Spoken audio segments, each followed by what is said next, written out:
माननीय supreme court में आज भोजशाला के मैटर पर सुनवाई हुई है। हम लोगों ने माननीय सुप्रीम कोर्ट को कहा कि इस बार जो बसंत पंचमी है वो फ्राइडे के दिन पड़ रही है। साल में बसंत पंचमी एक ही दिन आती है, इसलिए सुबह से लेकर शाम तक अनइंटरप्टेड अनवरत रूप से पूजा करने की वहाँ अनुमति दी जाए। वहीं दूसरी तरफ से मुस्लिम साइड का कहना था कि बसंत पंचमी के दिन जुमा की नमाज़ भी हो रही है, तो जुमा की नमाज़ भी हमको 2 घंटे पर पढ़ने की अनुमति दी जाए। हालांकि नमाज़ कहीं भी पढ़ी जा सकती है, कहीं और भी पढ़ी जा सकती है। अगर मुस्लिम साइड इसका भाईचारा देखता तो स्वाभाविक सी बात है एक दिन पूरी तरीके से पूजा होने देते, लेकिन उनकी ज़िद थी कि नहीं हमें नमाज़ भी पढ़ना है। तो माननीय सुप्रीम कोर्ट ने इस पर यह कहा है कि बसंत पंचमी की पूजा सुबह से लेकर शाम तक अनइंटरप्टेड होगी, अनवरत होगी। जैसे आरती होती है, जैसे वहाँ हवन होता है, जैसे वहाँ पूजा होती है, वो सब कुछ एज इट इज़ होगी। लेकिन दोपहर में 1 बजे से 3 बजे तक यानी 2 घंटे के लिए नमाज़ पढ़ने की भी परमिशन दी जाएगी। जब माननीय सुप्रीम कोर्ट ने कहा कि 2 घंटे के लिए नमाज़ पढ़ने की परमिशन दी जाएगी, तो मैंने माननीय सुप्रीम कोर्ट को ये भी बताया कि वो कैंपस ऐसा नहीं है कि हिंदू मुस्लिम एक साथ वहाँ पे पूजा भी कर सके और नमाज़ भी पढ़ सके, क्योंकि कैंपस छोटा है और उस कैंपस के बीचों बीच बहुत बड़ा हवन कुंड है। वो हवन कुंड काफ़ी स्थान घेर लेता है। और दूसरा, उस कैंपस में कोई अलग से गेट नहीं, एक ही गेट है जहाँ से एंट्री भी होती है, वहीं से एग्ज़िट भी होती है। लेकिन मध्य प्रदेश की सरकार की तरफ से ये कहा गया कि वो अलग से व्यवस्था कर लेंगे, separate entry point exit point बनाएंगे और 1 बजे से 3 बजे के लिए नमाज़ की भी व्यवस्था कर देंगे, वहाँ पे शांतिपूर्वक नमाज़ करवा सकते हैं। तो फिर माननीय सुप्रीम कोर्ट ने कहा कि ठीक है, पूजा सुबह से लेकर शाम तक अनवरत चलती रहेगी और 1 बजे से 3 बजे तक कुछ लोगों को वहाँ पे नमाज़ भी पढ़ने की परमिशन दी जाएगी। अब शासन प्रशासन वहाँ अपने हिसाब से व्यवस्था करेगा, अलग से उनको एंट्री एग्ज़िट का पॉइंट बनाएगा, अलग से उनको पास इशू करेंगे, जो करना है करेंगे। लेकिन आज अच्छी बात ये हो गई कि भोजशाला का मैटर अब सुप्रीम कोर्ट से ख़त्म हो गया। जब तक ये भोजशाला का मैटर सुप्रीम कोर्ट में पेंडिंग था, तब तक ना हाई कोर्ट वहाँ पे आगे सुनवाई कर रही थी, ना वहाँ डिस्ट्रिक्ट कोर्ट में आगे सुनवाई हो पा रही थी। आज माननीय सुप्रीम कोर्ट ने भोजशाला के मैटर को सुप्रीम कोर्ट से ख़त्म कर दिया और इस हाई कोर्ट को कहा, इंदौर हाई कोर्ट को कहा है कि वो इस पर एक बेंच बनाए और जितने भी भोजशाला से कनेक्टेड मैटर हैं, 3-4 मैटर हैं, सभी मैटर्स को एक साथ क्लब करके उस पर सुनवाई करें। हमने तो ये भी कहा था कि 3 महीने के अंदर सुनवाई हो जाए तो अच्छा है, लेकिन माननीय सुप्रीम कोर्ट ने कहा कि हाई कोर्ट देखेगा कि 3 महीने में कर सकते हैं या 4 महीने में कर सकते हैं, ये उन्हीं को देखना है। यहाँ सुप्रीम कोर्ट से 3 महीने का आदेश देना थोड़ा ठीक नहीं है।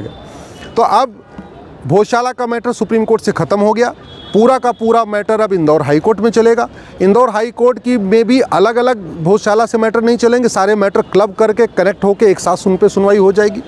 एक बहुत अच्छी बात यह है कि माननीय सुप्रीम कोर्ट ने आज ये भी कह दिया कि जो ASI की रिपोर्ट है, सर्वे की रिपोर्ट, कि वो भोजशाला मंदिर है कि मस्जिद है, या उस भोजशाला में जो सर्वे में कितने वहाँ पे प्रमाण मंदिर के मिले हैं और कितने प्रमाण मस्जिद के मिले हैं, वो रिपोर्ट आज तक न हिंदू पक्ष को मिली है न मुस्लिम पक्ष को मिली है।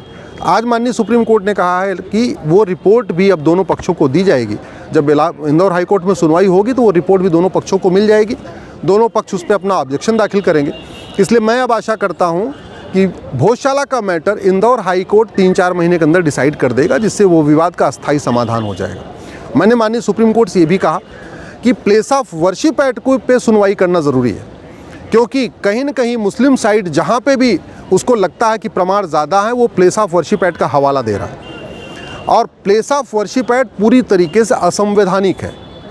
केंद्र सरकार या राज्य सरकार या कोई भी सरकार आक्रांताओं के इल्लीगल काम को लीगलाइज करने के लिए कोई कानून नहीं बना सकती। ये जो प्लेस ऑफ वर्शिप एक्ट 1991 में बनाया गया है, ये बाबर, हुमायूं, तुगलक, गजनी, गोरी, खिलजी के इल्लीगल काम को लीगलाइज करने के लिए बनाया है। जो आक्रांताओं ने यहाँ पे हमारे प्रमुख मंदिरों को तोड़ा था, उन मंदिरों को जो ढांचा है उसको लीगलाइज करने के लिए ये कानून बनाया गया। हम उन स्थानों को वापस रिस्टोर न कर सके, वापस न ले सके, वहाँ भव्य मंदिर न बना सके, इसलिए कानून बनाया गया था। इसलिए इस कानून पे सुनवाई ज़रूरी है।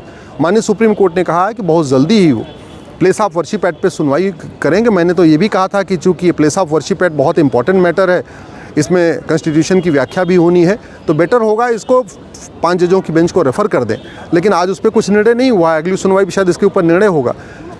चाहे काशी हो, चाहे मथुरा हो, भद्रकाली हो, भोजशाला हो, अटाला हो, पूरे देश भर में जहाँ जहाँ डिस्प्यूट चल रहा है, उन सभी स्थानों पे मुस्लिम पक्ष की एक ही दलील है कि ये प्लेस ऑफ वर्शिप एक्ट से कवर होता है और प्लेस ऑफ वर्शिप एक्ट कहता है कि उसका ढांचा नहीं बदला जा सकता। इसलिए मैंने कहा कि प्लेस ऑफ वर्शिप एक्ट पे सुनवाई करना और उसकी वैलिडिटी को चेक करना ज़रूरी है। मेरे हिसाब से प्लेस ऑफ वर्शिप एक्ट हिंदुओं के साथ सबसे बड़ा धोखा है, सबसे बड़ा कॉन्स्टिट्यूशनल फ्रॉड है। ये हिंदुओं के खिलाफ एक तरीके से साजिश के अंतर्गत बनाया गया है। ये जो प्लेस ऑफ वर्शिप एक्ट है ये मुगलों के आक्रांताओं की इलीगल काम को लीगलाइज करता है, इसलिए इस कानून को ख़त्म करना चाहिए। और काशी, मथुरा, भद्रकाली, भोजशाला, अटाला या जो भी ऐसे विवादित स्थान हैं वहाँ प्रॉपर साइंटिफिक सर्वे हो। सर्वे करने के बाद उस per day to day hearing हो और हियरिंग करके सुनवाई की जाए। आज की डेट में साइंस इतना एडवांस हो चुका है कि आज बिना किसी ढांचे में छेड़छाड़ किए ये पता किया जा सकता है कि उसकी फाउंडेशन कब बनी, उसकी दीवार कब बनी, उसका छत कब बना, उसका गुंबद कब बना, सब कुछ हो सकता है। वहाँ जो मूर्ति रखी है वो मूर्ति कितनी पुरानी है इसको भी पता किया जा सकता है। तो साइंस इतना और टेक्नोलॉजी इतनी एडवांस हो चुकी है, तो साइंटिफिक सर्वे करके कार्बन डेटिंग करके हर एक स्थान पे ये सर्वे कर लिया जाए और सर्वे करके इसकी सुनवाई होनी चाहिए। ये जो प्लेस ऑफ वर्शिप एक्ट कहता है कि नहीं सुनवाई नहीं होगी, ये बिल्कुल गलत है। इसलिए इस कानून को ख़त्म करना ज़रूरी है।